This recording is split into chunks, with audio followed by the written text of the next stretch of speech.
وہ رضائے مصطفیٰ میں لگا ہوا ہے. حد تو یہ ہے، ایک بات لطف کی بات آ گئی، موت کا فرشتہ بھیجا تھا اللہ نے، اور موت کا فرشتے کیا کام ہے؟ آتا ہے بغیر کچھ پوچھے نکالتا ہے، چل دیتا، یہی کام ہے نا اس کا. تو سارے نبی کے پاس آیا لیا چل دیا.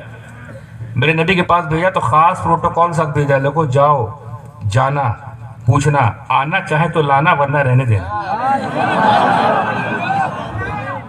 کون ہے نبی یار؟ اللہ اکبر. تو ان کے صدقے تو پھیل میں شب برات ملی. اور شب قدر، شب قدر کو اللہ نے مخفی رکھا، چھپا کر رکھا کہ ڈھونڈو. یہ نا حکم، شب قدر ڈھونڈو، 21 میں ڈھونڈو، 23 میں ڈھونڈو، 25 میں ڈھونڈو، 27 میں ڈھونڈو، 29 میں ڈھونڈو، ملے نہ ملے ڈھونڈو.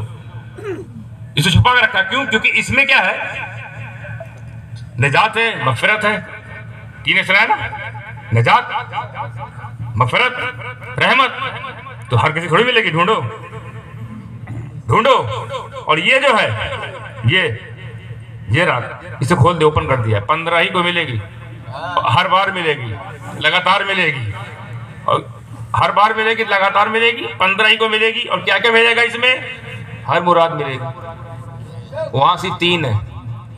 تو جس کو رحمت چاہیے وہ ڈھونڈے، جس کو مغفرت چاہیے وہ ڈھونڈے گا، جس کو نجات چاہیے وہ ڈھونڈے گا. 3 چیز. آج کے لیے کیا ہے؟ اللہ فرماتا ہے کوئی پہلے آسمان پر تجلی فرما کر کہتا ہے آج کی رات میں نے کھول دی ہے، میں بھی آ رہا ہوں، وعدہ ہے، اور آج کی رات بھی ملے گی، یہ بھی وعدہ ہے.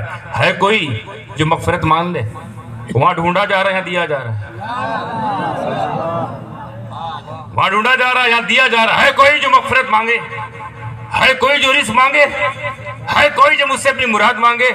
آج میں پورے اللہ کا دریا رحمت جوش میں ہے کوئی.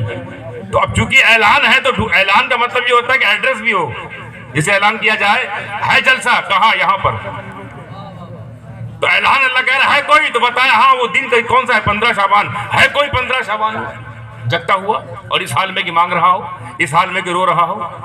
اس میں قضا ہے، نجات بھی ہے، مغفرت بھی ہے، رحمت بھی ہے، رزق بھی ہے، اولاد بھی ہے، فراوانی بھی ہے، ایمان میں جوانی بھی ہے. سب آج کی رات ملے گی. ادھر ڈھونڈنے کا ہے اور ادھر پکا وعدہ ہے. اور ایک اور وعدہ اللہ کا ہے، ایک اور وعدہ اللہ کا ہے ہر مسلمان کے لیے کہ ہر رات ابھی میں تقریب آیا نہیں ہوں، صرف اب میں تمہید باندھ رہا ہوں کہ آج کی رات کی وزن کیا ہے. تقریب تو بھی شروع ہی نہیں ہوئی. ہر رات جو تہجد کا وقت ہوتا ہے نا، تیسرا پہل لیلۃ سیام اللیل کہا گیا ہے. دونوں کو ذکر ہے کہ رات میں، دن میں رکھو سیام اور رات میں قیام اللیل. وہ جو آخری رات تہجد رسول پاک پر وہ فرض تھی. معلوم کیوں فرض ہے؟ رسول پاک پر وعدہ ہے کہ وہ جو گھڑی ہے نا، وہ جو فجر سے پہلے تیسری پہر آخری پہر جو گھڑی ہے، وہ بھی ایسے ہی گھڑی ہے کہ مانگو جو مانگنا ہے. وہ وہی گھڑی. اسی لیے اللہ ایک روایت میں پڑھا کہاں تک اس کی سند صحیح ہے. اللہ فرماتا ہے کوئی بندہ عشاء پڑھ کے سوئے، عشاء پڑھ کے سوئے اور اس کی آنکھ کھلے، بیچ میں آنکھ کھلتی ہے، کسی کھلتی ہے، کھلے اور پھر سو جائے تو اس نے میرے ساتھ دھوکہ کیا. اب اگلا صحیح ہے، اگلا جملہ، یہ تو ہمارے خون میں دھوکہ. میرے باپ کے نہیں ہے تو کسی کے ہوں گے. ہم تو پڑوسی کے نہیں ہے، بیوی کے نہیں ہے، بھائی بہن کے نہیں ہے، تو تمہاری عادت میں ہو گیا ہے. اللہ فرماتا کسی کو میں نے سلایا اور پھر میں نہیں اٹھایا، اللہ کو سے اٹھے گی، آنکھ کھلی اور پھر وہ سو گیا کروٹ چینج کر کے، اس نے میرے ساتھ دھوکہ دیا، دغا کیا. لیکن اگر کوئی وہی بندہ عشاء پڑھ کے سویا اور پھر اڑ گیا 1 گھنٹے بعد، 2 گھنٹے بعد، 3 گھنٹے بعد، ڈزنٹ میٹر، آنکھ کھلی اور اڑ گیا، اڑ کے وضو کر لیا، وضو کر کے تہجد 2 4 6 8 12 جتنا پڑھ لیا، اس کے بعد دعا مانگی، اور اگر میں نے اس کی دعا کے بعد اس کو نہ دیا تو میں نے دھوکہ دیا اور اللہ دھوکہ.